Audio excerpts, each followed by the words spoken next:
العالمين والصلاة والسلام على أشرف المرسلين وعلى آله وأصحابه أجمعين. Bu mavzu insoniyat yaralgandan beri inson zotini qiziqtirib keladi. Taqdirda nima bo'lishligi, ertaga uni nima kutayotganligini bilishni xohlash. Alloh azza va jalla o'zini huzurida qoldirib qo'ydi 5 ta ilmi. Innalloha indahu ilmus sa'a va yunazzilul g'ayth va ya'lamu ma fil arham va ma tadri nafsun madha taksibu g'ada va ma tadri nafsun bi ayyi ardin tamut. Mana shu 5 ta ilmni Alloh taolo o'zini huzuriga qoldirdi. Na bir muqarrab farishtaga ham, na bir ulug' anbiyoga ham bu narsani bildirmadi. Qazoi qadar. Agar o'sha paytda mana qilganimda, hozir mana bo'lmas edi. O'sha paytda bunday qilganimda, undoq bo'lmas edi. Qazo va qadar. Astagfirullah. Ma asaba min musibatin fil ardi wala fi anfusikum illa fi kitabin min qabli an nabra'aha inna zalika alallohi yasir. Alloh azza va jalla Qur'onda marhamat qiladi. Na yerga va na o'zlaringizga biron musibat yetmas. Magar yetsa, biz uni paydo qilishimizdan ilgari kitobda bo'lar. Bu Allohga osondir. Ustinglarga nima musibat kelgan bo'lsa, yerga qanaqa musibat kelgan bo'lsa, shu musibat kelmasdan avval taqdirga yozib qo'yilgan. Sizlar buni hech narsa qila olmaysizlar. Hukm aytildi, taqdir bitildi, qalam ko'tarildi, sahifa quridi, tamom, ish bitdi. Bizi ustimizga birodarlar, Alloh taqdirga yozgandan oshchasi ham kelmaydi, kami ham kelmaydi. Mana shu iymoningiz komil bo'ladigan bo'lsa, mana shu e'tiqod qalbingizda mustahkam o'rnashgan bo'lsa, dollar nech pul bo'lishi qiziqtirmaydi. Endi nima bo'larki? Kursga qara. Ha nima bo'lardi? Allohda aytgani bo'ladi. 70 so'mdan benzin quyib yuribmiz. 70 so'mdan benzin quyib yuribmiz, birodarlar. Yana benzin qimmatlagan sari katta объемli mashinalarni minyapsizlar. Jiblarda qaranglar ko'payganini. Alloh seni shu mashinani minishini peshinangga yozganmi, o'sha benzinga yarasha pulni ham beradi. Ma'qulmisan?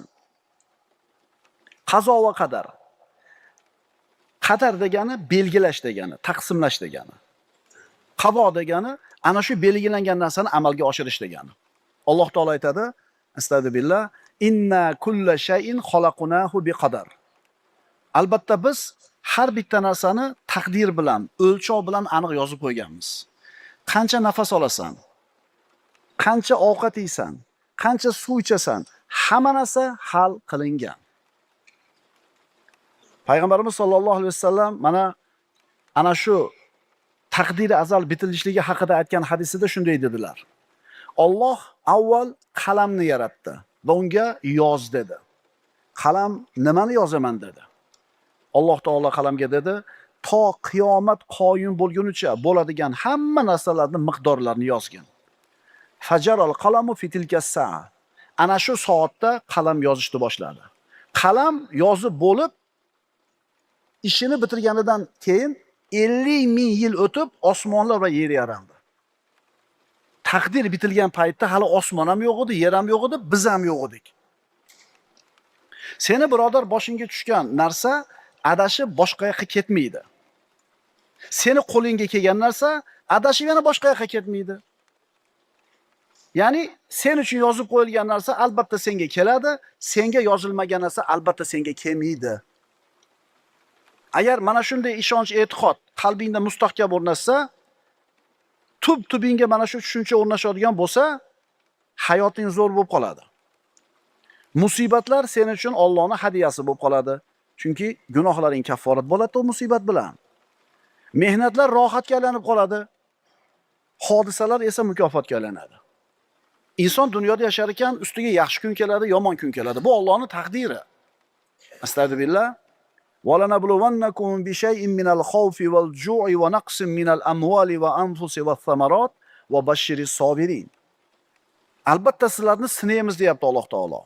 Xavf va xatar bilan, qo'rquv bilan, ochlik bilan, moliylarga, joniylarga bir talofat yetkazishlik bilan, meva-chevalarni kamaytirishlik bilan imtihon qilamiz.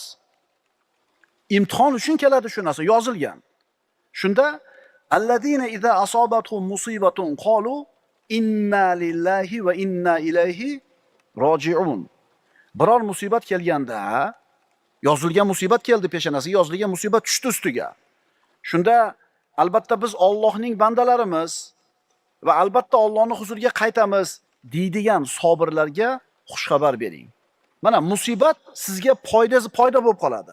Ustingizga kelgan musibat foydangizga aylanadi. Chunki musibat kelganda Allohning taqdiri, Allohga qaytib boramiz, alhamdulillah degan bandaga shu musibatning orqasidan savob bor. O'shuning uchun aytildi, musibatlar senga hadiya bo'lib qoladi deb. Payg'ambarimiz sollallohu alayhi vasallam aytadilar, mo'minning ishi ajoyibdir. Hamma ishi uning foydasiga. Yaxshilik taqdir qilingan bo'lsa, ustiga yaxshilik kelsa, shukr keltiradi, savob oladi. Musibat kelsa, rozi bo'lib sabr qiladi, yana savob oladi. Mo'minning ishi ajablanarli. Ustiga kelgan yaxshilik ham uning foydasi, ustiga kelgan musibat ham uning foydasi. Payg'ambarimiz sollallohu alayhi vasallam mana Abdulloh ibn Abbosni yosh bola ekan, ulog'iga uchqashtirib olib turib qilayotgan nasihatini ko'ring. 10-12 yashar bolaga Rasulullohning berayotgan ta'limini ko'ring. Ya'ni mana shu yoshda inson dunyoqarashi shakllanadi-da. Siz uyingizda qaysi tushuncha, qaysi tasavvur bilan yashayotgan bo'lsangiz, bolangizda ham shu tasavvur bo'ladi. Rasululloh aytibdilarki, "Ya g'ulam, inni uallimuka kalimat." Ey bola, dedilar Rasululloh, men senga bir necha kalimalarni o'rgataman. Allohning haqlarini saqlagin, u zot seni saqlaydi. Allohning buyruqlarini bajar, Allohning hukmini saqla, Alloh saqlaydi. Allohning haqlarini saqla, uni qarshingda topasan. Ya'ni bir muammoga kelsang, Alloh ro'baringda bo'ladi, yordam beradi. Agar so'rasang, Allohdan so'ra, agar ko'mak tilasang, Allohdan tila. Bilginki, butun ummat yig'ilib senga biror zarar yetkazmoqchi bo'lsa, Alloh yozganidan ortiqcha zarar yetkazish olmaydi. Butun ummat yig'ilib senga foyda keltiramiz deysa, Alloh yozganidan ortiqcha foyda keltirish olmaydi. Chunki rufiyatil aqlam va jaffatis suhuf. Qalamlar ko'tarilgan, sahifalar qurigan. Alloh yozganicha qiladi, zararni ham, Alloh yozganicha qiladi, foydani ham. O'shuning uchun mo'min odamda bir narsa va'da qilib ishontirsa xursand bo'lib ketmaydi. Biror narsani aytib qo'rqsa vahimaga tushib ketmaydi. Kim aytgani bo'ladi? Allohning aytgani bo'ladi deydi. Qalamlar ko'tarilgan, sahifalar qurib bo'lgan. Yana bir rivoyatda aytadilar Rasululloh, "Va alam annama axtoka lam yakun liyusibka." Bilginki, seni nima chetlab o'tgan bo'lsa, senga tegishi yo'q edi taqdirda. Va senga nima kelgan bo'lsa qo'lingga, shu narsani kelmasligi yo'q edi taqdirda. Peshonangga yozilganmi? Albatta keladi. Peshonangga yozilmaganmi? Kelmaydi. Senga yozilgan narsa xato ketmas. Xato ketdimi, demak u senga emas. Qaytarib beraymi? Senga yozilgan narsa xato ketmas, qo'lingga keladi. Endi xato ketdimi, demak seniki emas-da u. Ma'qulmi? Rasululloh Abu Hurayra roziyallohu anhuga aytdilarki, "Ey Abu Hurayra, qalam sen yo'liqadigan narsalarni yozib qurib ham bo'ldi." Tamam. Yana aytadilar Rasululloh, "Ihris ala ma yanfauk." Senga foydali bo'lgan narsalarga intilgin. Allohdan yordam so'ragin, ojiz qolmagin. Undoq qilganimda unday bo'lardi, bundoq qilganimda bunday bo'lardi demagin. Balki bu bo'lgandan keyin shu ish. Bu Allohning taqdiri, Alloh o'zini xohlaganini qildi deb qo'ygan edi. Bo'ldi, qalbing xotirjam. Bo'ldi, qalbing xotirjam. Zo'rda buchi yutkizdingiz, 5 o'torga yutkizib qo'ydingiz. 10 sekund qolganda gol qo'yib yubordingiz. Bo'lmasam joningizni jabborga olib yugurdingiz, yeldingiz, himoyaga o'tdingiz, hujumga o'tdingiz, hamma sababni qildingiz, yutkizib qo'ydingiz. Bitta gol yetmay qoldi. Endi chiqib olib turib bir-birimiz bilan nima qilmasligimiz kerak? Endi o'sha qazo qadarga iymon keltirgan odam bilan futbol o'ynasang ham mazza qilasan. Demak nima bo'lmagan ekan? Raketga ham qo'limdan tushib ketdi-da, oyog'im tiyilib siyg'alan. O'sha oyog'ingni siyg'alantirib olgan kim oxirgi udarni qilayotganingda? Alloh. Qo'lingdan nimaga tushib ketdi? Bugun yutkazishing kerak edi. Bo'ldi, rozi bo'l. Rasululloh sollallohu alayhi vasallam aytadilar, Alloh bandasiga taqdir qilgan narsa banda uchun yaxshilikdir. U taqdir sizning nazaringizda yaxshiga o'xshayaptimi, yomonga o'xshayaptimi, farqi yo'q. Sizga shu narsa taqdir qilindimi, shu narsa sizga yaxshi. Misol, Muso va Xizr alayhissalom, ularning qissasiga murojaat qilsak, 12-15 ga kirgan yosh bola o'ynayotdi. Xizr alayhissalom shunday bordi-da, shunday so'yib o'ldirib qo'ydi. Ota-onasi musibat deb bildi. Musibat. Yomon bo'ldi deb o'ylayapti. Yo'q. Bu qissaning nihoyasida Xizr alayhissalom nimaga o'ldirganligini aytdi. Bu Allohning buyrug'i edi. Nima uchun qatl qilindi? Bu bola katta bo'lganida shirkka, kufrga, ma'siyatga kirib ketib, ota-onasini ham kofir bo'lishiga sabab bo'lib qolar edi. Shuning uchun Alloh taolo olib qo'ydi, o'rniga solih farzandni berdi. Tushunyapsizmi? Sizni ustingizda qanaqa taqdir bo'lgan bo'lsa, bu yaxshilik siz uchun. O'shuning uchun alhamdulillahi robbil alamin deng. Demasangiz ham shu holat, desangiz ham shu holat. Alloh senga taqdir qilgan narsa, birodar, albatta yaxshilik bo'ladi. Shunday bo'ldimi? Demak, shunda bitta yaxshilik bor. Yillar o'tgandan keyin ko'rasan. O'shunga uylanmaganing to'g'ri bo'lgan ekan. Yaxshi ham o'sha reysga ulgurmaganim, samolyot qo'nmabdi deysiz. Ungacha siqilib, probkada bo'g'ilib, qizilga yurib, shu xullas baqir-chaqir qilib keluvdingiz, ulgurmadingiz. Uchib ketdi samolyot. Moncha puldan qoldim dedingiz, keyin bilsangiz samolyot qo'nmabdi. Tahqiq Alloh azza va jalla bir mo'min bandaga musibatni taqdir qiladi, mo'min xafa bo'ladi. Lekin mana shu musibatning orqasida qancha bir yaxshiliklar borligini va qancha yomonliklardan to'silishligini bilmaydi-da. Xizr alayhissalom kemani teshib qo'ydi. Qaytamiz shu qissagani. Kemani teshib qo'ydi. Kemani egasi narigi sohilga borguncha bir balo qilib cho'kib ketgudek bo'lib yetib bordi. Kema teshilganida kemachi nima dedi? Yomon bo'ldi. Kemam talofat ko'rdi. Endi chiqim bo'ldi. Mash safarga topgan pulimni nima qilaman?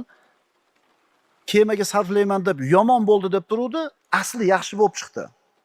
Narigi tomondagi, dengizning narigi sohilidagi podshoh kelgan hamma butun kemalarni shat tortib qo'yatuvdi. Demak, mo'minsan, senga Alloh nimani taqdir qilgan bo'lsa, bilginki bu sen uchun yaxshi. Ko'nglingga yoqadigan ish bo'lsa ham, ko'nglingga yoqmaydigan ish bo'lsa ham. Allohning senga qilgan taqdiri sen uchun yaxshi. Muhammad Ali kim u? 20-asrning eng ulug' sportchisi deyiladi. Shaxsiyati bir kuchli bo'lgan odam. O'zini davrida kuch-quvvatiga to'lgan paytida, o'zini karyerasini cho'qqisiga yetgan paytda nima degan? Men eng buyukman degan. Men eng buyukman dedi. Keyin Alloh taolo bir dard berdi unga. Bilasizlar. Shu odam harakatlanish qiyin bo'lib qoldi. Qaltirab qoldi qo'llari. Keyinchalik umrining oxiriga borganda gapirishi ham qiyin bo'lib qoldi. O'sha vaqtga kelib turib aytadiki, qarang, 20-asrda eng zo'r sportchisi, juda ham aqlli, xushli, ongli odam bo'lgan. Intervyularni qaranglar-da. Ajoyib bir aql egasi bo'lgan. Islomda qabul qilib musulmon bo'lgan. Ismini o'zgartirgan, o'zi Cassius Clay bo'lgan o'zi ismi. Lekin islomda qabul qilgandan keyin Muhammad Ali deb o'zgartirgan ismini. Shu Muhammad Ali aytadi: "Meni hayotimda sodir bo'lgan hodisalarning eng yaxshisi mana shu kasallik. U chempion bo'lganim, eng zo'r sportchi bo'lganim emas. Shu kasal bo'lganim men uchun eng katta yaxshilik bo'ldi. Agar u kasallik bo'lmaganida men o'zimni men eng buyukman deb o'tib ketar edim. Bu esa shirk edi ekan. Bu esa shirk edi ekan. Alloh meni o'tkazib qo'ydi. Men buyuk emas ekanman." Demak, birodar, o'sha kasal bo'lgan paytda shu musulmon bandasi uchun foydasiga bo'ptimi oqibati? Shuning uchun siz ustingizga kelgan qazo qadarning makruhi, qalbingizga yoqmaydigan narsa ish bo'lgan payt, shunday holat kelgan paytda rozi bo'lib qo'ying. Endi qayoqqa ham borasiz rozi bo'lmay. Rozi bo'lsangiz ajr olasiz, savob olasiz. O'sha kun norozi bo'lsangiz gunohkor bo'lasiz yana o'sha kun. Va asa an takrahu shay'an wa huwa khayrun lakum deydi Alloh taolo. Zotan sizlar o'zingizlar uchun yaxshi bo'lgan narsani yomon ko'rayotgan bo'lishinglar mumkin. O'zingizlarga yomon bo'lgan narsani yaxshi ko'rayotgan bo'lishinglar mumkin. Sizlar bilmaysizlar, Alloh biladi deyapti. Tushunyapsizlarmi mavzuni, birodarlar? Nima haqida gap ketyapti? Qazoy qadarga rozi bo'lish kerak. Rasululloh aytadilar: "Man yuridillahu bihi khayran yusib minhu." Alloh kimga yaxshilikni ravo ko'rsa, uni musibatlarga duchor qilib qo'yadi. Chunki ana shu musibatlar uni agar rozi bo'lib, sabr qilib, shukr keltirsa, gunohlarini o'chiradi yoki bo'lmasam darajasi ko'tariladi. Bankrot bo'lding, uyingga o't tushdi, molingni tortib ketishdi. Shunga o'xshagan yoqmaydigan ish keldimi? Demak, yozib qo'yilgan edi ekan. O'zi pulni unga bermasam bo'lardi ekan. O'zi nadyojniy emas edi. Yo'q, nariginga berganda ham ketar edi. O'zi o'sha kuni so'm qilib qo'ymagan ekanman. 107 ga chiqdimi? Ayrim odamlar uxlamadi. Tappati yana 79 so'm 50 tiyinga tushdi, endi past tushgani. Voy birodar, xotirjam bo'l, xotirjam bo'l. Shu yozilgan ekanda, endi nima qilasan endi? Demak, Allohning ixtiyori shunday bo'ldi. Rozi bo'lsang ajr bor, gunohlarga kafforat bo'ladi. Shuning uchun beruvchi va oluvchi bo'lgan Alloh taoloning o'zi, ana shu Alloh taolodan rozi bo'lgan, taqdiridan rozi bo'lgan musibat egalariga qilgan sabrlar uchun Allohning rahmati bo'lsin. Qoida. Qadarga rozi bo'lgan odam hargiz xarob bo'lmaydi. Shuni ham yozib olinglar qalbingizda bir chekasiga. Allohning taqdiriga, qazosiga rozi bo'lgan odam hech qachon xarob bo'lmaydi. Chunki shu pul yo'q edi, o'sha pulingni yarmi ketdi. 10 yil burun, 20 yil burun yo'q edi shu pul. Yarmini oldi Alloh, yarmini qo'yib qo'ydi-yu. Alloh beruvdi, Alloh oldi deydi-da. Endi o'sha katta pulni yo'qotganlarga haqiqatan Allohning rahmati bo'lsin. Agar sabr qilsa, rozi qilsa. Chunki peshanangga yozganda shuni bo'ladi. Nima qilasan endi? Qayerga borasan endi? Chunki Alloh qilgan ish haqida hech kimga hisobot bermaydi, balki bandalar hisobot beradi. Bilib ol birodar, aniq bilginki birodar, qazoy qadarga iymon keltirmas ekansan, hech qachon qalbing xotirjam bo'lmaydi. Qazoy qadarga iymon keltirmas ekansan, hech qachon qalbing xotirjam bo'lmaydi. Nafsing orom olmaydi, asablaring tinchimaydi, shaytoniy vasvasalar tugamaydi. Kim aytgani bo'ladi? Kim aytgani bo'ldi? Alloh aytgan bo'ldi. Chunki qalam ko'tarildi, sahifalar quridi. Shuning uchun yiqilib ketishi aniq bo'lib turgan devorni ushlab qolaman deb o'ylama. Sen suvni oqishidan, shamolni esishidan, shishani sinishdan saqlab qolish imkoniyatim bor edi deb o'zingni g'amga tiqma. Chunki sindimi, demak sinish kerak edi. Burning yerga ishg'alansan, dod desang ham shunday bo'lish kerak edi, bo'ldi. Qazo albatta amalga oshadi. Faman sha'a falyu'min va man sha'a falyakfur. Kim xohlasa iymon keltirsin deyapti Alloh, kim xohlasa bunga kofir bo'lsin.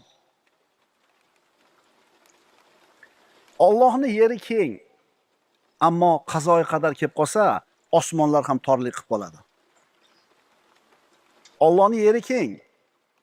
Bu yerda musibat bo'layotgan bo'lsa, boshqa joyga borsangiz qutulishingiz mumkin. Bu sabab xolos. Lekin musibatni kelishi taqdiringizga yozgan bo'lsa, osmonlar ham torlik qilib qoladi. Kimda kim Allohga tavakkul qilsa, Allohning qadariga rozi bo'lsa, tahqiq iymonini qoyim qilibdi va ikkala qo'li bilan ikkala oyog'ini yaxshi amallarga bo'shatib qo'yibdi. G'azab, ohvohlar, shikoyatlar to'lqiniga duchor bo'lmasingdan avval taqdirga rozi bo'l, birodar. Alloh yozgandan oshchasi bo'lmaydi deb ishongin. Afsus nadomatga botib qolmasdan avval qazoni tan ol. Savol: kim xotirjam yashaydi bu dunyoda? Qazoy qadarga taslim bo'lgan va undan rozi bo'lgan odamlar. Bu ham qoida. Kim xotirjam yashar ekan? Taqdirga rozi bo'lgan, qazoy qadarga taslim bo'lgan odam. Sen ustingga senga yoqmaydigan ish kelmasligi uchun nima sabablarni qilish kerak bo'lsa qilding. Hamma hiyla choralarni amalga oshirding. Lekin shunday ham keldimi? Demak, taqdir ekan. Hikmat qachoniki Alloh o'zining amrini, qadarini yuziga chiqarishni istasa, o'sha vaqtda, o'sha lahzada aql egalarining aqlini olib qo'yadi. Nima degani bu? 30 yildan beri mashina purishlik qiladi birov. Shu ishni piri bo'lib ketgan. Endi bizning tilda yeb qoladigan kuni keldi. Zararga kiradigan kuni keldi. Qarab turib, kupa-tuzni baxrayib, ko'zi pulangan mashina olib turibdi-da. Bo'lmasam qancha odamlarni shunaqa bir kuyib qolmasligiga sabab bo'lgan, ko'rsatgan, bir qarab ajratadigan odam, lekin o'ziga kelganda kuydi-da. Endi nima deyish kerak? Demak, Alloh taolo bugun kuyishimiz yozgan ekan. Tushunyapsizmi? Bir kun keladida o'zi shu pachaq-mashinaga to'g'ri kelib qoladi. Demak, Alloh o'zining qadarini amalga oshirishni xohlagan payt kelganda, aqlli odamlarning aqllarini o'chirib qo'yadi aqlini. Yana qadar kelib qolganda, qazo kelib qolganda, hikmat ko'zini to'sib qo'yadi. Hozir gapda aytadi shagidiga. Do'kondor shagid oldi aytadi. 20 yillik do'konda ishlash tajribasi bor. Shagidga aytadiki, ko'chadan birov bir narsa ko'tarib kelsa olma deydi. Chunki o'g'irlangan bo'lishi mumkin deydi. Birov bir tuzoq qo'ygan bo'lishi mumkin deydi. Deydi-da bir kun keladi o'zi shunaqaga tushib qoladi. Chunki Alloh taolo bugun shu ishni amalga oshirishligini, shu ishni ro'yobga chiqishligini xohlagan ekan, tamom. Ko'rib turib, baxrayib turib, qoqilib turaverasiz. Rasululloh sallallohu alayhi vasallam aytadilar: "Va in asabaka shay'un fala taqul law anni fa'altu kana kaza va kaza." Agar senga biror narsa yetsa, ya'ni bir musibatga o'xshagan narsa yetsa, agar men undoq qilganimda undoq bo'lar edi, bundoq qilganimda undoq bo'lardi demagin. Buni o'rniga bu bo'lgan ish Allohning qadari, Alloh o'zi xohlagan ishni qildi degin. Albatta, agar so'zi shaytonni amalini ochib yuboradi. Shuning uchun bo'lib oldimi? Tamom, yo'q bu papkani. Xulosasini ol, tajribasini ol. Bundan keyin senga dars bo'lsin shu ish, lekin andoq-bondoq agar degan gapni gapirma. Endi qora kalaringga quloq solsang, o'tiraverish kerakmi, peshana yozgan bo'ladi deb deyishadi. Birodar, sen bizni tushunmabsan. Qadarga bo'lgan iymon seni taqdirni kutib uxla demaydi. Qazoy qadarga bo'lgan iymon seni hech narsa qilmasdan o'tirib ol demaydi. Balki o'rningdan turganda taqdiring qanaqa ekanligini kashf qil deydi. Nima degani? Sen xohlayotgan natijaga sabab bo'ladigan ishni qil degani. Modomiki nima kelishini bilmaysanmi, zo'r bo'lishiga shu keladigan narsani hamma sababni qilasan, shundan keyin nima deysan, nima bo'lsa ham taslim bo'lasan. Demak, Alloh shuni xohlagan ekan. Yana bir ajib narsa, futbol o'ynab yutib oldingiz. Bu yoqqa chiqib olib turib, lekin o'zingizni zaslugalarni aytishni boshlaysiz. O'sha yerda vaqtida pas berdim-da, o'shuncha gol urding. Ko'rdingmi fintni? Bitta zamaq bilan ikkitasini qulatib, senga berdim, pustoverda gol urding. Inson yutuqqa erishganda men undoq qiluvdim, mundoq qiluvdim deydi. Ammo mag'lubiyatga uchrab qolganda esa taqdir ekan deb sukut qilib turadi. Rosa tushdimi? Yaxshilik bo'lsa men qildim deydi. Agar yomonlik bo'lib qolsa taqdirga to'ngaydi. Shuning uchun birodar, insof qil. Yaxshilik bo'lganda ham nima deb qo'yaver? Taqdir deb qo'yaver. Qarangda, bu darslar siz bilan bizni kim ikkita narsamizni tuzatadi. Nimani tuzatadi? O'lchov tushunchani, tasavvurni, bizning tilda понятияларni o'zgartiradi. Bizga g'arbdan, sharqdan har xil понятиялар kelib, unday qilsang zo'r bo'ladi, bunday qilsang zo'r bo'ladi deb hamma o'zini nimasini o'rgatyapti bizga, ta'limotini. Bizga dinimiz ta'lim bersin. Agar shu tasavvur bilan yashasak, va ishoninglar, psix bo'lmaymiz. Nervni bo'lmaymiz, sahr bo'lmaymiz, davleni bo'lmaymiz. Shuni o'tkazib yuboramiz. Bo'ldi, ketdi, nima qilamiz endi? Bo'ldi, tugadi. Ol ketman. Hadi endi yana bir marta. Odamlar psixologlarga borishadi. Nima uchun? Maslahat olish uchun. Hayotga qanday qarash kerak? Ustingizga musibat kelsa qanday unutish kerak? Ularda ta'sirdan qutulish uchun nima qilish kerak? O'tmishdagi muammolarni uchun, kelajakdan qo'rqmasligi uchun nima qilish kerak? Endi u psixologlar maslahat beradi. Musulmon odam nima qiladi? Bir musulmon tabibning oldiga bir odam kelib shunga o'xshagan narsani so'radi. Boyaga tabib musulmon edi-da. Aytdiki, hayotda sodir bo'ladigan hamma narsaning taqdiri hali ularni Alloh yaratmay turib 50 ming yil avval yozib qo'yilgan. Tamam. Mana psixolog. Ha birodar, taqdiring hali osmon yer yaralmay turib 50 ming yil avval bitib qo'yilgan. Tamam. Shayx Ali Tantaviy rahimahulloh shunday deydi. Odamlar bilan to'ldir avtobus yo'lda ketyapti. Shahardan chiqqan avtobus haydovchisi u yoqqa bu yoqqa qaradida, yo'lda hech kim yo'q. Ozgina yurib turib to'xtadi. Hech kim ko'rinmayapti. Odamlar nimaga to'xtadingiz dedi. Uni oqsoqolda olaylik dedi. Qarashdi, hech kim yo'q. Qaysi oqsoqolda hech kim yo'q desa, hozir qo'lini ko'tarib to'xtanglar, meni olib ketinglar dedi-yu, ana kelyapti dedi.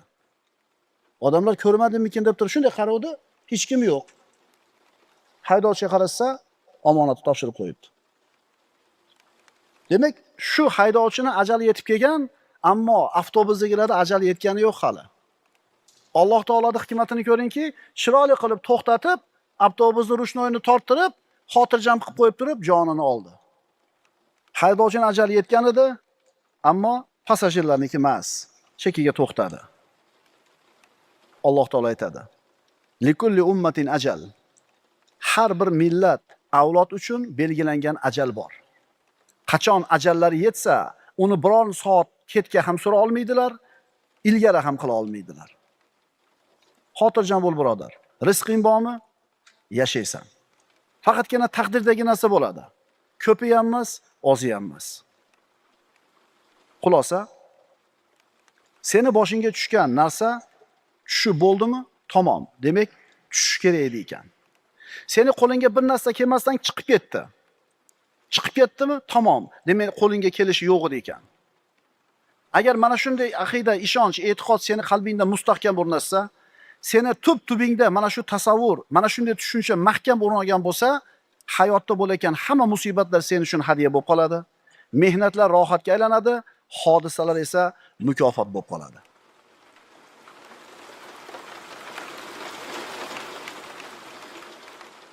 Fa inna ma'al usri yusra. Birodar, unutma, ochlikdan keyin to'yishlik bor. Chanqoqdan keyin qonishlik bor. Bedorlikdan keyin uyqu bor. Kasallik, bemorlikdan keyin tuzalishlik, ofiyat bor. Astagfirullah. Fa'asallohu an ya'tiya bil fathi. Shoyat Alloh g'alaba bersa yoki o'z huzuridan biror buyruqni berib qolsa. G'oyiblar qaytib keladi. Adashganlar yo'lini topadi. Mashaqqatga kirganlar bir kun kelib qutuladi. Zulmat, qorong'ulik ham bir kun albatta tarqaydi.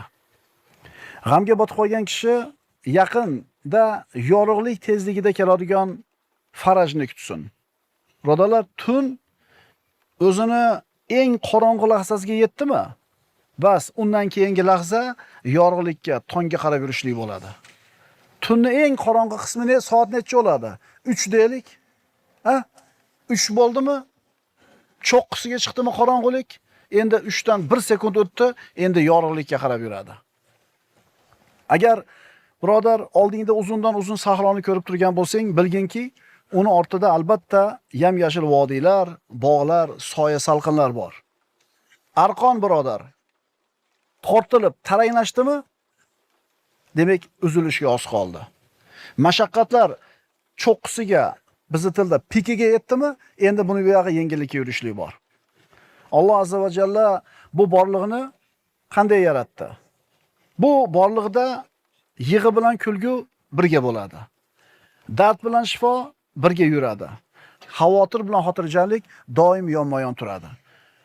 Payg'ambarimiz sollallohu alayhi vasallam aytadilar: "Va annal faraja ma'al karbi va anna ma'al usri yusra." Albatta qayg'u bilan birga xursandchilik bor, qiyinchilik bilan birga yengilchilik bor. Boshing og'riyotgan bo'lsa, birodar, tishing, quloqing, ko'zing, boshqa a'zolaring sog' turibdimi? Boshing og'riyotganda bitta mashaqqat bo'lsa, oldida 5 ta yengillik turibdi. Agar ishing yurishmayotgan bo'lsa, taning sog' bo'lib turibdi, yurting tinch turibdimi? Demak, bitta mashaqqat bor, oldida 2 ta yengillik bor. Shuning uchun mashaqqat bilan yengillik, ya'ni mashaqqat bilan birga yengillik bo'ladi degani ma'nosi shu. Sen faqat bitta mashaqqatni ko'rasan-da, oldidagi 10 ta yengillikni ko'rmaysan. Mana shu yengilliklarni ko'rishni o'rgansang, ustingda turgan mashaqqat, mehnat yengil bo'ladi. Birodar, soching to'kilyaptimi? Tishing to'kilmayapti-ku, to'g'rimi? Ha? Tirnoqlaring to'kilib ketmayaptimi?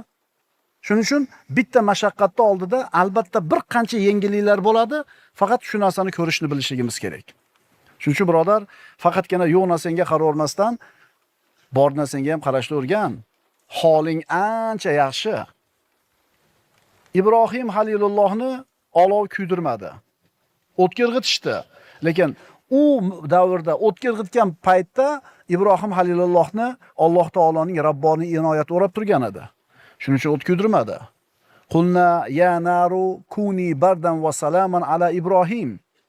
Biz aytdik deydi Alloh taolo, ey o't, Ibrohimga sovuq bo'l, salomat bo'l.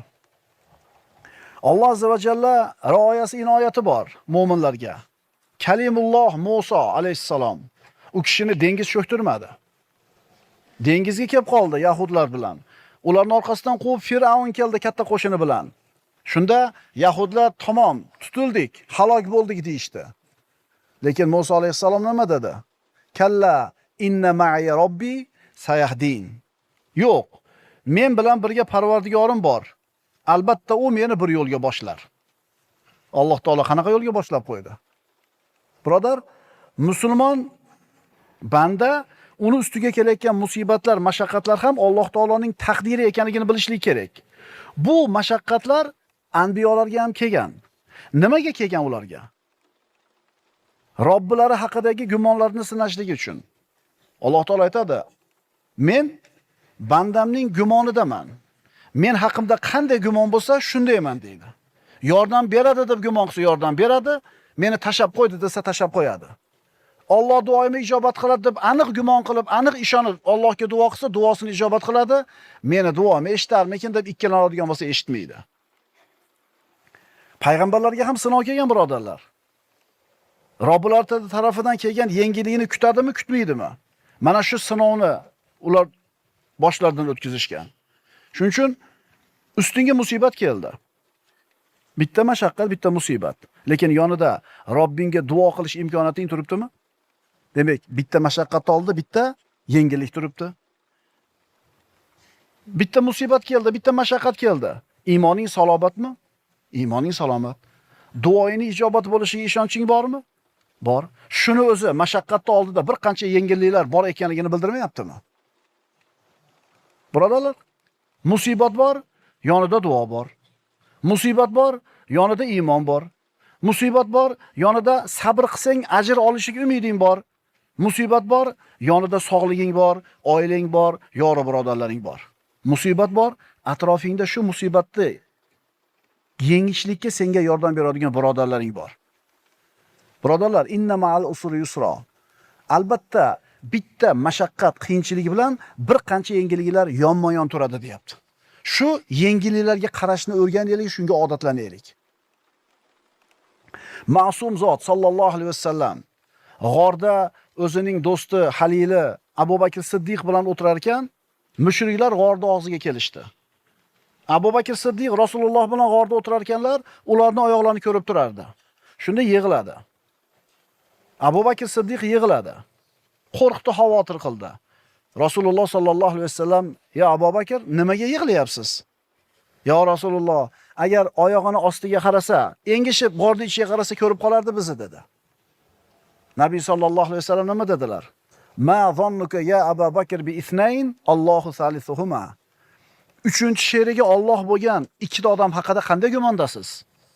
Ana birodar, musibat, mashaqqat turibdi, lekin Robbisiga bo'lgan iymoni bor payg'ambarimizning. Parvardigori saqlashligi bo'lgan ishonchi bor.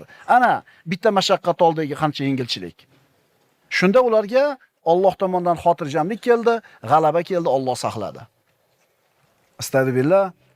La yukallifullohu nafsan illa ma ataha, sayaj'alullohu ba'da usrin yusra. Mana bu oyat ham sen bilan menga birodar bashorat. Bitta mashaqqatning oldida bir nechta yengilchilik bo'lar ekan. Bitta qiyinchilikning oldida 3 ta, 4 ta, 5 ta yengilchilik bo'lar ekan. Endi bitta mashaqqatdan keyin ham ko'p yengilliklar bo'ladi. Tushunyapsizlarmi? Problema bitta, yonida 4 ta yengillik bor. Problema bitta, problemadan keyin 10 ta yengillik bor. Alloh hech bir jonni o'zi unga ato etgandan boshqa narsaga taklif qilmas.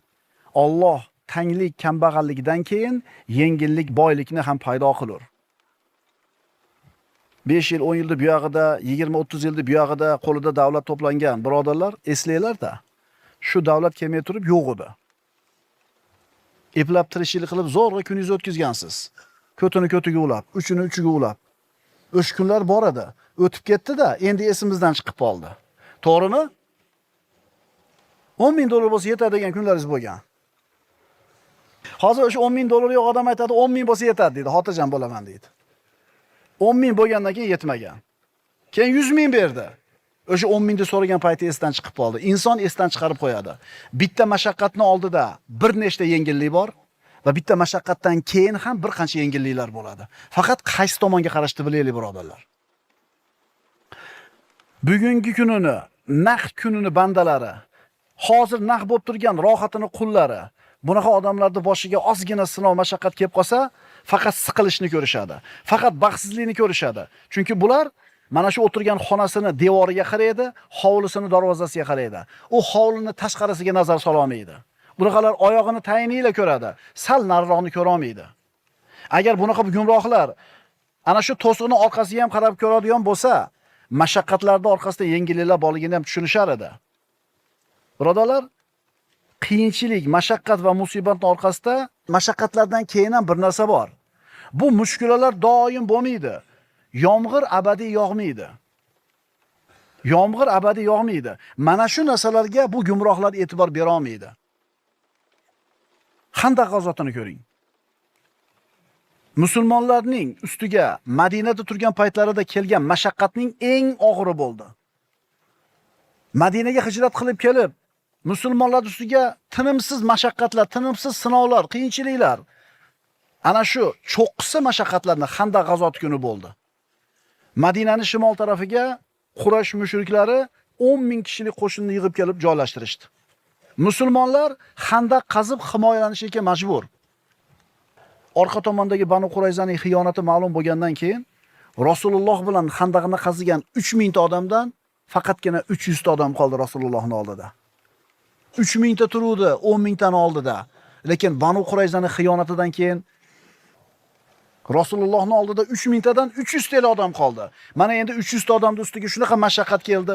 Qattiq sovuq, qo'rquv, xavotir, ochlik mashaqqatni cho'qqisiga yetildi. Keyin nima bo'ldi? 1,5 oy qamal qilib turishdi. 1,5 oy.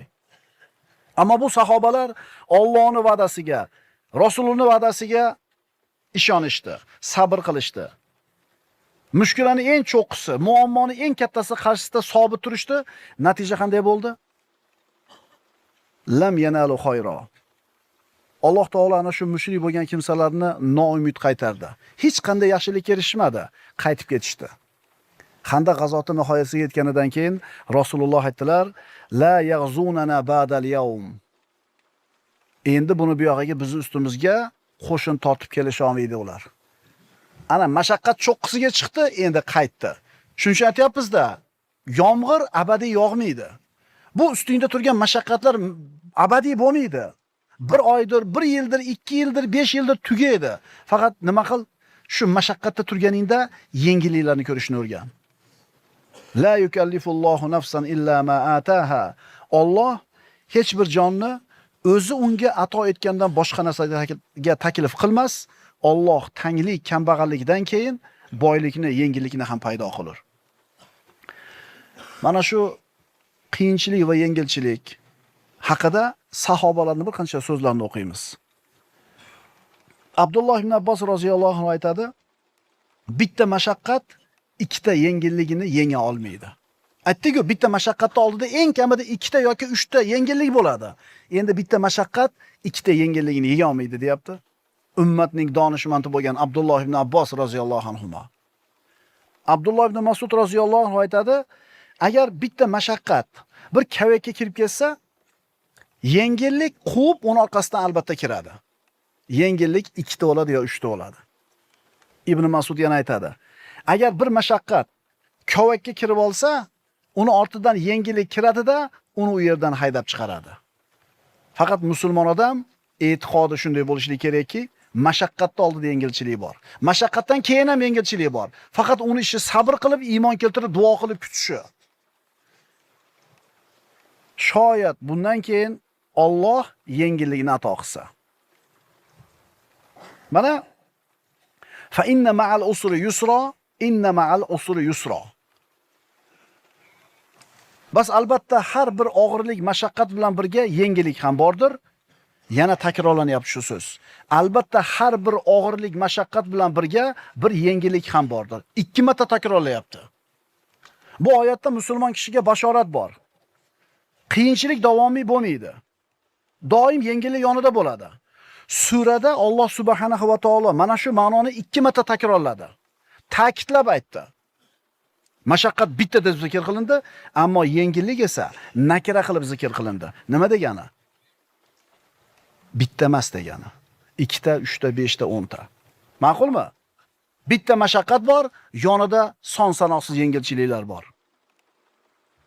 Qoida: yengilligini kutib yashash eng yaxshi ibodat hisoblanadi. Yengilligini kutib yashash eng yaxshi ibodat bo'lib hisoblanadi. Bo'ldi endi tugadi endi, tugadik. Biroq uni yupatishga harakat qilsa, u tushkunlikka tushaveradi. Ya bo'ldi, uni dema, o'sha tugadim bo'ldi, menda xodim. Nimaga yashayapsan? Umid qilyapsan, shuning uchun yashayapsan. To'g'rimi? Umiding bor-da. Kunlar almashib turadi, birodarlar. Zamon o'zgarib turadi. Zulmatdan keyin keladigan yorug'lik bor. Tundan keyin keladigan tong bor. Hakim bo'lgan Alloh subhanahu va taolo har kuni bir faoliyatda. Kimnidir ko'taradi, kimnidir tushiradi, kimni boy qiladi, yana kimni kambag'al qiladi. Shuning uchun birodar siqilma. Davomul hali minal muhal.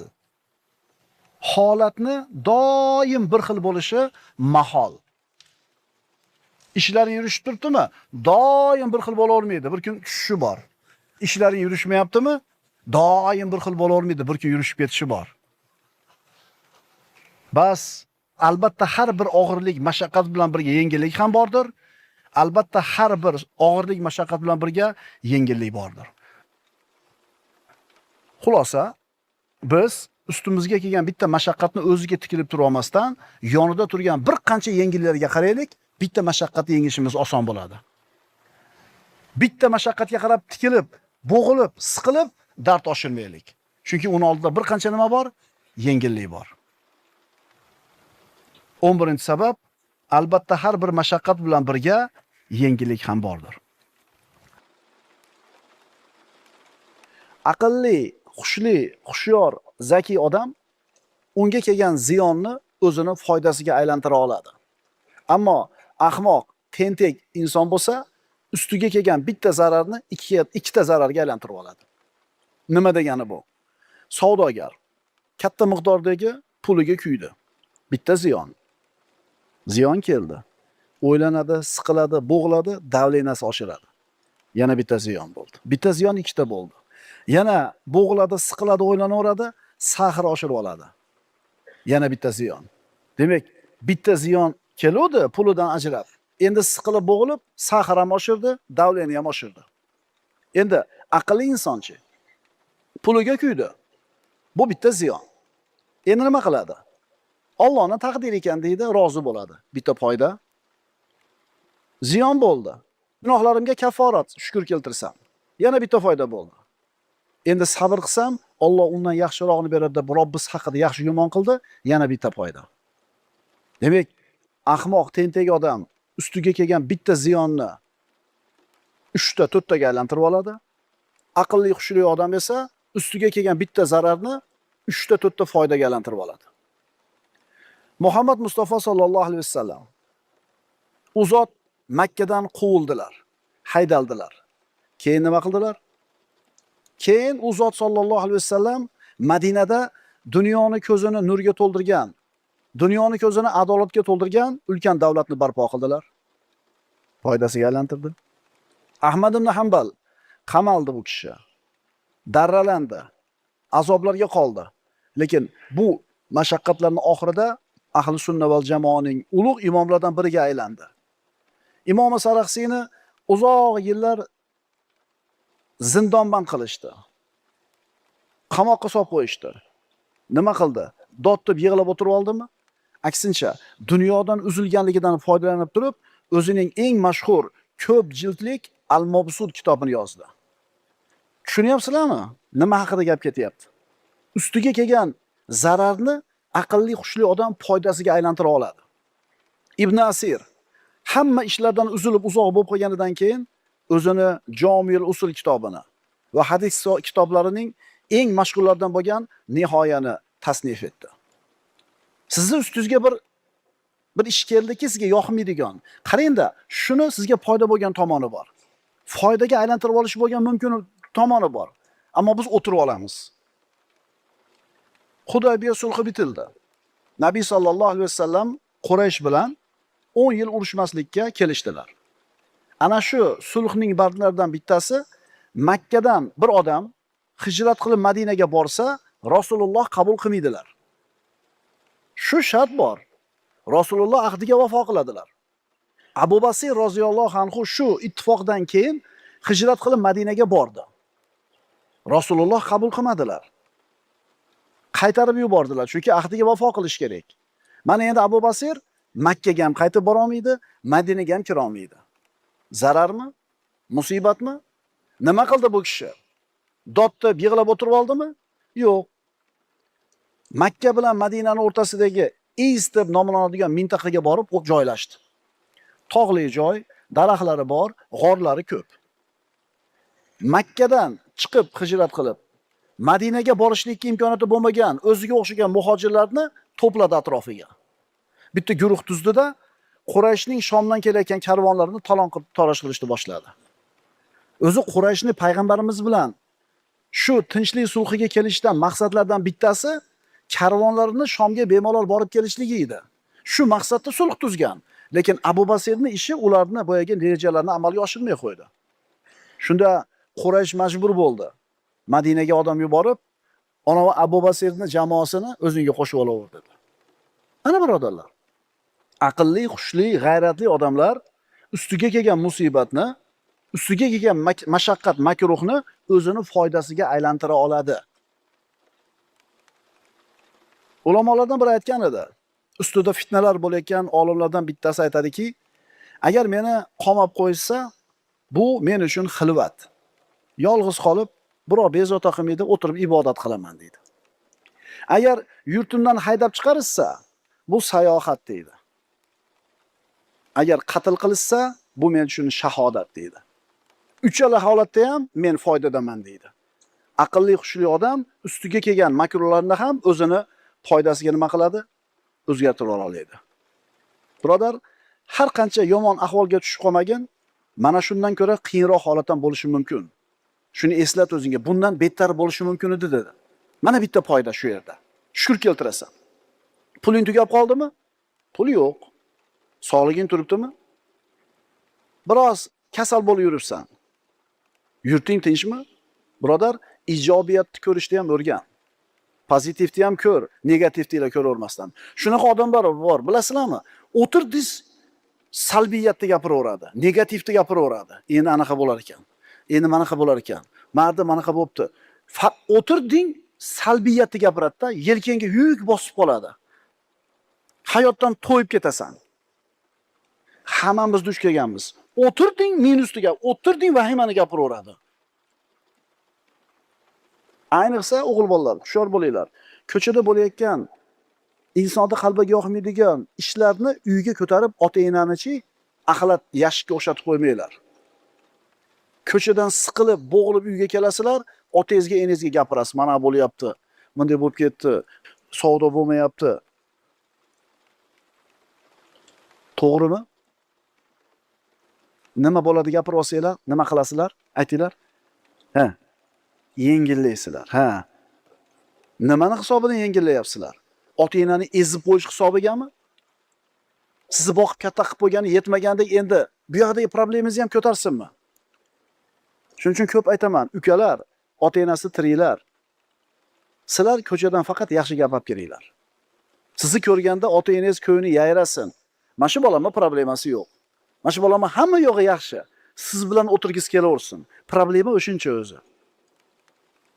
Quvvatsiz, zaif o'g'il bola ko'chadagi muammosini olib kelib otasiga, enasiga aytib, ularni qiynaydi. Doim bir yaxshi narsa bor olib kelgani. Iso alayhissalom o'zini shogirdlari bilan, havoriylar bilan ko'chada ketayotsa, bir itning o'ligiga ko'zi tushdi. O'lgan bir necha kun o'tgan, hidi kelib ketgan sasib. Deyishdi havoriylar, juda ham sassiq, badbo'y xuniga olib ketibdimi deganida Iso alayhissalom tishlari tekkiz ekanmi degan ekan. Hadeb qorong'ilikda ko'ravermanglar. Ma'qulmi? Shuning uchun ustingga bir falokat, kulfat kelib qolsa, yaxshi tomonini istagin. Agar hayot senga ichish uchun bir piyola limon suvini bergan bo'lsa, unga bir qoshiq shakar solganda shirin ichimlik qilib ichib olgin. Bugungi darsimizning xulosasi shu. Ortiqcha puling yo'q. Minusmi? Zararmi? Lekin ortiqcha g'aming ham yo'q-da. G'am tashvish ham yo'q-da. Ortiqcha puling bo'lmasa, yaxshi tomonlari nima desa, darvozani qulflamasang ham xotirjam uxlayverasan. Kurs bilan ishing yo'q.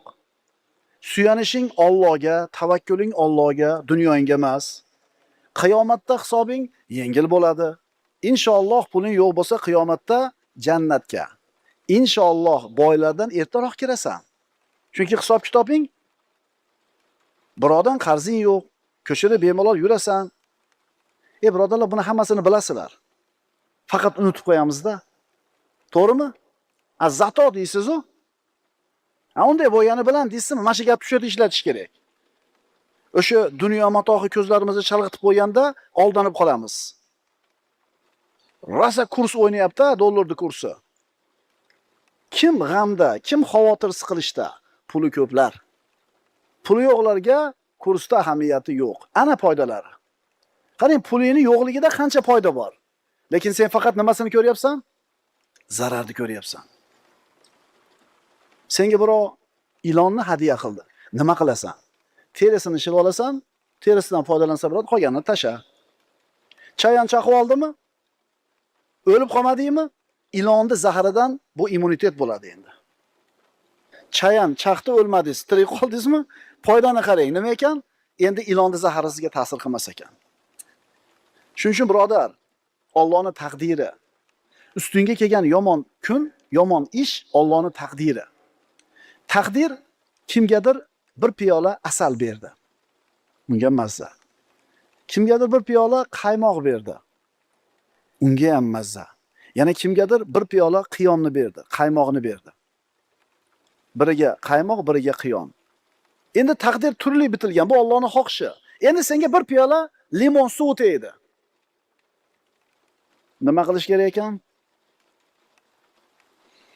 Peshanam sho'r ekan. Hammaga qiyon tegdi, qaymoq tegdi, asal tegdi, menga endi limon tegdi. Nima qilasan endi? Aytching, nima qilasan? Birodar o'g'li yo'q. O'zini baxtsiz his qiladi. Qizing bor-ku.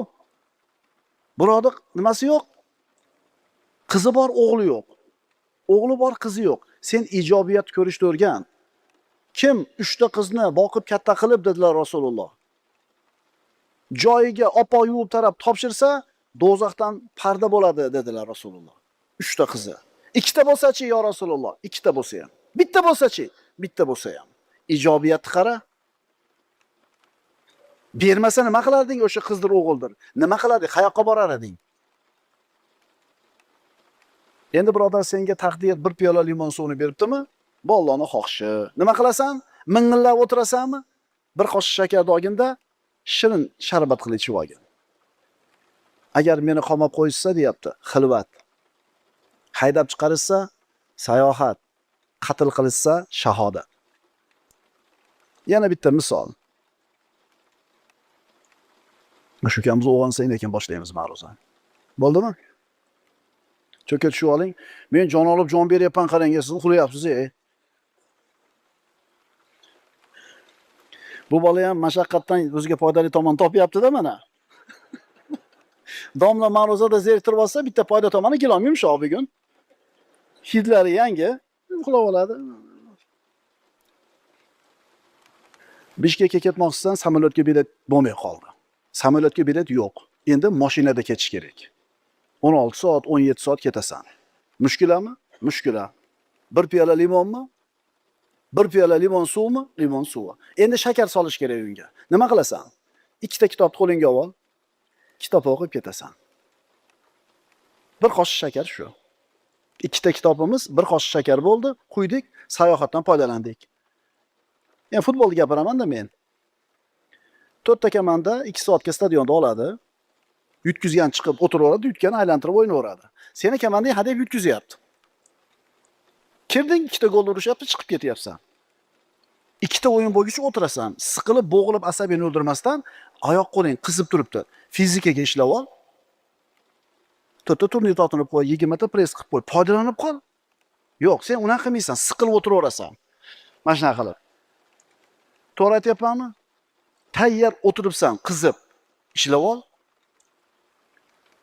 Shuning uchun birodar, ustingga kelgan musibat seni o'ldirmabdimi? Demak, shu musibat seni kuchliroq bo'lishga olib boradi. Ustingga bir mashaqqat keldi, o'ldirib qo'ymadimi? Demak, endi sen kuchliroq bo'lasan. Birodar, taqdiringdan shikoyat qilib ming'ilab o'tirma. Peshanangda bor ekanmi? Tamom. Ichish kerakmi? Ichish kerak. O'sha bir piyola limon suv berdi. Boshingga tushdimi? Tushdi. Endi nima qilasan? Bir qoshiq shakar sol, shirin sharbatga aylanadi. Shuning uchun birodar, aytyapmizki, hayotingda senga yoqmaydigan narsa sodir bo'lgan bo'lsa, shu holatni yaxshi tomoniga qara. Uni o'zingni foydangga aylantirib qol. Qiyin sharoitga moslan, o'zingga foyda chiqar. Ehtimol sen bir narsani yomon ko'rarsan, lekin Alloh shuni orqasida senga ko'p yaxshilik qilib qo'ygan bo'lishi mumkin. Darsimizning nihoyasi, agar senga hayot, taqdir ichishing uchun bir piyola limon suvini bergan bo'lsa, sen bir qoshiq shakarni aralashtirganda shirin sharbat qilib ichib ol. Yakka yagona bo'lgan Alloh taoloni o'zigina qiyinchilikka tushib qolgan insonga tayanch bo'ladi. Mustor odamga Alloh taolo o'zi madad beradi. Musibatga uchragan odamga Alloh taolo yordam beradi. Hammani hojati unga tushadi. Bandalar yolg'iz uni o'zidan so'rashadi. Tillar uni zikri bilan band bo'ladi. Qalblar unga intiladi. U Alloh subhanahu va taolodir. Yengil, og'ir, xursandchilik, alamli kunlaringda birodar, unga duo qilishing, unga duo qilishimiz sen bilan bizga vojibdir. Balo yetganda unga yolborishimiz, qiylanganimizda unga bog'lanishimiz vojib. Faqatgina uning o'ziga, faqatgina uni o'ziga yuzlanib, duo qilib, yig'lab, yolvorish sen bilan menga birodar vojib bo'ladi. Shunda Allohning yordami keladi. Shunda uning nusratiga erishamiz. Faqat mustor bo'lib duo qilishimiz kerak. Yengillik tezlashadi, mushkulalar hal bo'ladi, fath, nusrat, g'alaba keladi. Alloh subhanahu va taolo hadis qudusida aytadi. Qaysi bir banda mahluqotlarim bilan emas, men bilan himoyalansa, men buni uni niyatidan bilib olaman. Bas osmondagilar va uni ichidagi hamma bu bandamga qarshi makr hiyla qilsa ham, men bu bandamga shu mushkuladan, makrdan chiqib ketadigan yo'lni ochib qo'yaman. Ya'ni bandalar bilan emas, men bilan himoyalansa, akasiga ishonmasa, tanishiga ishonmasa, puliga ishonmasa, xullas bir narsalarga ishonmasdan, faqat meni o'zim bilan himoyalansa, men buni niyatidan bilaman deyapti. Shuning uchun birodar, Allohning o'ziga tavakkal qilib, o'zidan yordam so'raymiz. Orqasidan sababini ham qilamiz, unga bunga telefon qilamiz, doktorga boramiz, boshqa. Lekin avvalambor Alloh taoloning o'zi bilan himoyalanishimiz kerak. Mustor bo'lib duo qilgan bandani duosini Alloh albatta ijobat qiladi. Astagfirullah. Amman yujibul muttarra idza da'ahu va yakshifu su. Alloh azza va jalla mustorning duosini ijobat qiladi, agar unga duo qilinsa va mushkulalarni oson qiladi. Shunda cho'kayotgan odam omon qoladi. Yo'qolgan odam topiladi. Balolangan inson qutuladi. Kasal tuzaladi. Tanglikdagi torlikdagi odam kenglikka chiqadi. Alloh azza va jalla ana shu mushriklar haqida xabar berib aytadiki, astagfirullah, fa idza rakibu fil fulki Da'ulloha muxlisina lahuddin. Mushriklar, Allohning bolasi bor deydigan, Allohga shirk keltiradigan insonlar kemaga chiqqanida mushriklar dengiz chayqalib, ko'zlariga o'lim, halokat ko'ringanda hamma shirk keltirayotgan narsalarni unutishadi-da, yolg'iz Allohga duo qiladi. Chunki bilishadi kimga duo qilish kerakligini. Mustor bo'lib duo qilishadi. Alloh aytayapti, qachon ular kemaga minsalar, g'arq bo'lishdan qo'rqib Allohga chin ixlos bilan duo iltijo qilurlar. Mana shular ham mustor bo'lib Allohning o'ziga duo qilganda, Alloh taolo ularni quruqlikka chiqarib qo'yapti. Endi quruqlikka chiqib olgandan keyin yana mushrik holatga qaytib ketyapti. Hatto mushriklar baloga yo'liqqanda yolg'iz Allohning o'ziga duo qilar ekan, birodarlar. Birodar, Robbingning xitobiga quloq tut. Muhammad alayhisolatu vasallamning da'vatini qabul qil, amal qil, kitob va sunnatni ta'lim ol. Agar sen shundan keyin ta'limni qabul qilib, unga amal qilib, Robbingga munojat qilishlik degan narsani topsang, hamma narsani topibsan. Agar Robbingga iltijo qilishlik, mustor bo'lib duo qilishlik, Allohga munojat qilishlik degan narsani topmagan bo'lsang, holing xarob. Munojat deb ataladigan ibodat bor. Bilasizmi, birodar, qanaqa ibodat u? Munojat degan ibodatni eshitganmisiz? Munojat bu shunday ibodatki, Robbingizga xitob qilasiz. Robbingizga gapirasiz. Xuddi ro'parangizda turgan odamga gapirgandaqa. Ro'parangizdagi turgan odamni eshitayotganligiga qanaqa bir iymoningiz komil. U xayoli chalg'imay sizga qarab turibdi. Shunga gapirgandaqa gapirasiz. Ovozingizni chiqarib gapirasiz va hech kimdan uyalmaysiz. Bu ibodat yolg'iz qolganda bo'ladi. Mashinada ketyapsiz. Gaplashib keting. Parvardigor, shu mushkulamni o'zing hal qilib bergan. Sen har narsaga qodirsan-ku. Mustor bo'lib turib duo qilyapman. Kimga boraman? Sen hamma mushkulalarni hal qilasan. Parvardigor, o'zing hal qilib ber. Shu odamlarga zor qilmagin. Seni qudratingda yo'q. Senga oson-ku. Gaplashib ketasiz. Boshida noqulay bo'ladi. Bu yoqqa qarab qo'yasiz. Birov eshitmayaptimikin? Odamlar bu miyasi aynib qoldi demayaptimikin? Ammo shu munojotni davomiy suratda qilasiz, hech narsa sizga yoqmay qoladi keyin. Illo Allohga bo'lgan munojot. Birov yolg'iz ketsa, sherik bo'ladi desa, unamaysiz chunki gaplashib ketyapsiz. Birodar, mustor bo'lib Robbingga iltijo qil, munojot qil, buni mazasini totib ko'rgin-da. Parvardigoringga duo qilishingni o'zi, birodar, ibodat hisoblanadi. Alloh taolaga astoydil munojat qilgan, astoydil duo qilgan mo'min musulmon ancha-muncha maydan shu narsaga parvo qilmaydi. Bezotalanmaydi, g'am qilmaydi. Qarangda, dardingizni hadeb odamlarga gapiraversangiz, zerikishadi. Hatto yaqinlaringiz ham eshitishni xohlamay qoladi. To'g'rimi? Hadeb yordam so'rab boraversangiz, hatto oila a'zolaringizni ham bezdirib yorasiz. Ha, dardingizni o'zingizga o'xshagan odamga aytsangiz, javob shunaqa bo'ladi. Zerikishadi. Eshikni yopib qo'yishadi oldingdan.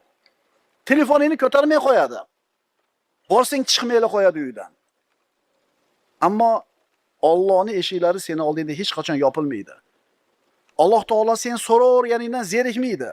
Chunki so'rashingni o'zi ibodat. Chunki Alloh o'zi aytayapti: "Va qala robbukum ud'uni astajib lakum." Duo qilinglar, ijobat qilaman deyapti. Duo qilish o'zi Allohning buyrug'i. Bizni duo qilishga Alloh taolo o'zi buyuryapti. Siz so'rayotganingizda Allohning buyrug'ini bajaryapsiz.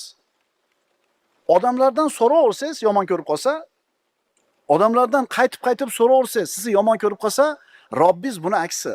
So'ramay qo'ysangiz yomon ko'radi. So'raganingiz sari yaxshi ko'raveradi. Shuning uchun birodar, Allohdan so'ra. Mustor bo'lib so'ra, tinimsiz so'ra, doim so'ra, kecha kunduz so'ra, tilingga siqqanicha so'ra. Bilgan eng katta raqaming necha? O'sha raqamni o'shuncha raqamga ko'paytirib shuni so'ra. Birodar, Allohning arqonidan boshqa hamma arqonlar uziladi. Allohning eshigidan boshqa hamma eshiklar yopiladi. Alloh azza va jalla yaqin bo'lgan zot. Duolarni eshitadi, ularni ijobat qiladi. Robbimiz mana shunday zot. Sen banda Allohga muhtojsan. Alloh esa sendan behojat. Sen zaifsan. Alloh esa qudratli. U yagona, quvvatli, behojat bo'lgan zot. Robbimiz bizga duo qilishni buyuradi. Va qala robbukum ud'uni astajib lakum. Menga duo qilinglar, men ijobat qilaman dedi. Endi savol. Alloh duo qil deyapti. Men ijobat qilaman deyapti. Duo qilyapmiz, ijobat bo'lmayapti-yu. Abkalada shayton shunaqa xayolda. Shuncha yildan beri so'rayapsan, bermayapti-yu deydi. Tushkunlikka tushiradi. Seni duoing ijobat bo'lishi uchun birodar bir qancha narsalar kerak. Seni duoing haqiqiy bo'lsin. Mustor bo'lib qil. Ixlos bo'lsin. Chin iymon bilan bo'lsin. Ijobat bo'lishini kutaver. Chunki Imom Ahmad keltirgan hadisda Payg'ambarimiz sollallohu alayhi vasallam aytadilar: "Innalloha hayyun karimun." Albatta Alloh hayoli, karim zot. Ya'ni hayosi bor Allohning va saxovatli zot. Yastahi min abdihi, bandasidan uyaladi. Iza rafa'a ilayhi yadayhi an yaruddahuma sifran. Bandasidan uyaladi. Ikkala qo'lini ko'tarib Parvardigorga hojatini aytib, "Ey Rob" desa, u ikkala qo'lini quruq qaytargani hayo qiladi, deyapti Alloh. Sodiqul masduq bo'lgan payg'ambarimiz sollallohu alayhi vasallam, "Ey Alloh sendan uyaladi banda" deyapti, quruq qaytargani. Faqat shoshib ketma. Sen duo qilaver, mustor bo'lib shoshilma. Rasululloh aytadilar: "Yustajabu li ahadikum ma lam ya'jal." Sizlarning duoinglar ijobat bo'ladi, shoshilmanglar faqat. Shoshilmasanglarla duoinglar ijobat bo'ladi. Qanday qilib shoshiladi yo Rasululloh deganida aytdilar: "Da'utu falam yustajab li." Bir odam duo qiladi-da, aytadiki, Allohga duo qildim. Allohga duo qildim, ijobat qilmadi deydi. Mana endi ijobat bo'lmaydi. U 1 yil o'tar duoing ijobat bo'lgani, 2 yil o'tar, 5 yil o'tar. Bu vaqt sen uchun vaqt. Alloh uchun vaqt degan tushuncha yo'q. O'zi hozir qo'lingga kelgan, seni ko'zingni quvontirgan, sen undan rozi bo'lgan narsalar bor qo'lingda. Uying bor, mashinang bor, farzanding bor, qarada seni xursand qilgan narsalar. Shuni qachonlarda so'ragansan? To'g'rimi?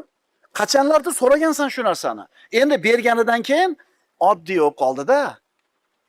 O'shuning uchun bo'ydoqlar bitta daftarda ochinglar.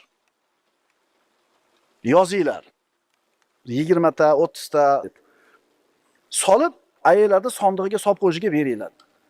Bir 30 yillardan keyin haligini ochib turib ko'ringlar. Ijobat bo'ladi. Ijobat bo'ladi. Faqat siz shoshilib ketasiz-da. Birodar, duo qil. Mustor bo'lib duo qil. Faqat qilgan duoingda nimalar bo'lish kerak ijobat bo'lish uchun? Qarang, duo qildingiz. Sizga 4 ta narsadan bittasi albatta beriladi. Birodarlar, aniq ishoninglar, shu 4 dan bittasi bor. Birinchisi, so'raganingiz ato qilinadi. Alloh biladi qachon berishini. Yoki so'raganingizdan 2 barobar ko'paytirib beradi. Uchinchisi, so'raganingizchalik musibatdan Alloh saqlab qo'yadi. So'ragan narsangiz miqdorichalik musibatdan saqlab qo'yadi. To'rtinchisi, Alloh taolo so'raganingizni ko'paytirib oxiratga olib qo'yadi. Qaysinisini yutkazyapsiz? Qaysinisini yutkazyapsiz? Qiyomatga borganda bir banda tarozida turar ekan, mana bu savoblar seniki deyiladi unga. Tuhoma tog'laridek ko'payib ketgan katta savob. Haligini ko'rib turib banda xijolat bo'ladi. Bir xato bo'ldi-yu bu yerda. Adashib birodikini bizga hisoblash bordi-yu deydi. Biladi-da, buncha savob qilmaganini. Shunda bu meniki bo'lmasa kerak deganda aytiladi. Seni dunyoda qilgan duolaring savob bo'lib oxiratga olib qo'yildi deydi. To'rtinchisi. Qaysi holatda siz yutkazyapsiz? To'ralasida ham yutyapsizmi? Eng manfaatlisi, bizning tilda eng выгодныйsi qaysinisi? Nimaga birinchisini so'raymiz bo'lmasa? Nimaga birinchisini taqaveramiz? Birodar, sen duo qilaver. Duo qilaver, Robbingga eshitadi. Maloikalar yozib turadi. Faqat seni duoing ijobat bo'lishi uchun ixlos bilan duo qilgin. Mustor bo'lib duo qilgin. Allohga muhtojligini izhor qilgin. Haromdan uzoq bo'lgin va duoing ijobat bo'lishiga aniq ishongin. Albatta duoing ijobat bo'ladi. Boshingga musibat kelsa, baxtsiz hodisa yuz bersa, doim Allohni eslagin birodar. Unga nido qil, madad so'ra, yordam talab qil. Uni ismini ulug'lashlik uchun boshingni yerga sajdaga qo'y. Shunda ozodlik, hurriyat tojiga ega bo'lasan. Hech kimga yalinmaysan. Hech kimga qaram, hech kimga qarzdor bo'lmaysan. Faqat Alloh taoloning o'zidan so'ra. Qulchilik tuprog'iga yuzingni ishqa. Shundan najotni qo'lga kiritasan. Qo'lingni ko'tar, kaftingni och, tilingni qimirlat, duo qil, so'ra, juda ham ko'p so'ra, juda ham uzoq turib so'ra. Chunki u Alloh mustor bo'lib qilgan odamning duosini albatta ijobat qiladi. Mustorning duosini ijobat qilgan, hozir ham ijobat qiladi, bundan keyin ham ijobat qiladi. Mustor bo'ldi Muhammad Mustafa sallallohu alayhi vasallam Xandaq kunida. Dushmanlarning ko'pligi, musulmonlarning ozligi, chorani yo'qligi, sharoitni tangligidan duo qildi. Allohumma astur avratina va amin rawatina. Allohumma muzilal kitab, sariyal hisab, ihzimil ahzab, Allohumma ihzimhum va zalzilhum. Alloh duosini ijobat qildi. Shamol bo'ldi, sovuq bo'ldi. Xandaqda u yerda turgan 10,000 kishilik mushrik qo'shini orqasiga o'girilib ketdi. Mustor bo'ldi, duo qildi.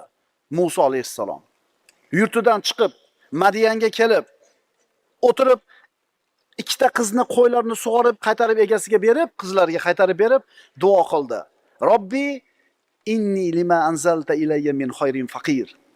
Yurtidan quvilgan, boradigan joyi yo'q, cho'ntagida puli yo'q, oyoqlari shilinib ketgan, yurtidan qochib chiqqan, quvg'inga uchragan odam daraxt tagiga borib turib duo qildi.